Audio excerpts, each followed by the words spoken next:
ফজরের নামাজের পরে পশ্চিম দিকে মুখ করে 3 দিন এই ছোট্ট আমলটি করলে কি হয় জানলে আপনি অবাক হয়ে যাবেন। আপনার রিজিকের দরজা আল্লাহ খুলে দিবেন, পেরেশানি আল্লাহ দূর করে দিবেন। আল্লাহর কোনো গোলাম যদি প্রতিদিন ফজর নামাজের পরে পশ্চিম দিকে মুখ করে 3 দিন এই আমলটি করে, এই আমলটি হলো আপনি প্রথমে বিসমিল্লাহির রহমানির রহিম সহকারে সূরাতুল ফাতিহা আপনি 10 বার পাঠ করবেন।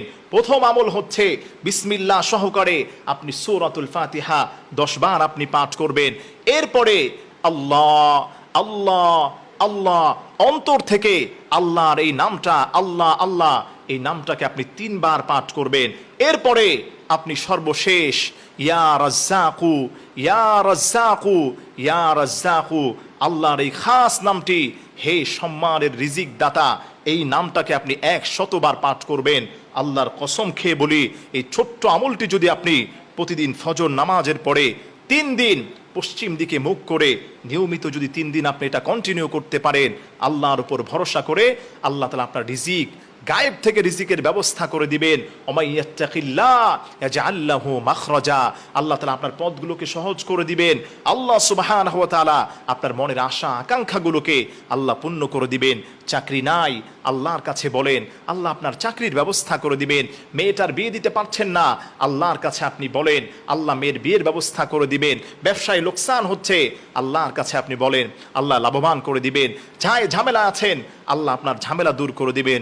সর্বোপরি মনের দোয়া, সকল দোয়া আল্লাহর কাছে কবুল হওয়ার মতো একটি চমৎকার আমল আপনি যদি করতে পারেন, আপনি ফলাফল দেখে নিজেই আপনি অবাক হয়ে যাবেন। আমি আবারও রিপিট করছি, আমার প্রিয় মা বোনেরা, আমার প্রিয় ভাইয়েরা, যারা মাহফিলে এসেছেন, মা বোনদের কাছে বাসা বাড়িতে এই আমলের কথাটা আপনারা ছড়িয়ে দিবেন। যারা সোশ্যাল মিডিয়াতে আমাদের এই আলোচনাগুলো দেখবেন, আপনারাও এগুলো শেয়ার করে দিবেন। শেয়ার করার দ্বারা আপনার আমল নামায়ও আল্লাহ সুবহানাহু ওয়া তাআলা পর্যাপ্ত পরিমাণ সওয়াব দিয়ে আপনাকে ধন্য করে দিবেন। সেই আমলটি হলো প্রতিদিন ফজর নামাজের পরে পশ্চিম দিকে কিবলামুখী হয়ে আপনি 3 দিন ফজর নামাজের পরে প্রথমে বিসমিল্লাহির রহমানির রহিম বিসমিল্লাহ সহকারে সূরা ফাতিহা আপনি 10 বার পাঠ করবেন।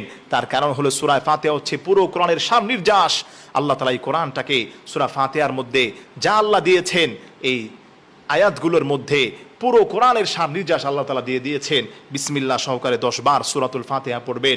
এরপরে অন্তর থেকে আল্লাহ আল্লাহ আল্লাহ এই আল্লাহ তাআলার নামটি আপনি 3 বার পাঠ করবেন। এরপরে 100 বার আপনি পড়বেন ইয়া রাজ্জাকু ইয়া রাজ্জাকু ইয়া রাজ্জাকু, হে সম্মানের রিজিক দাতা, আল্লাহ আপনার কপাল খুলে দিবেন, ভাগ্য খুলে দিবেন। আপনি যদি সকালটাকে ভাবে সকাল শুরু করতে পারেন, সারাটি দিন রহমত বরকত সাকিনা দিয়ে আল্লাহ তাআলা আপনার ঘরটাকে আল্লাহ তাআলা ধন্য করে দিবেন। কোনো মা বোনেরা যদি সকালে উঠেই এই কাজগুলো করতে পারে, আল্লাহ তার কপালটাকে খুলে দিবেন। আল্লাহ সুবহানাহু ওয়া তাআলা আমাদের সবাইকে বেশি থেকে বেশি আমলটি করার তৌফিক আল্লাহ দান করেন।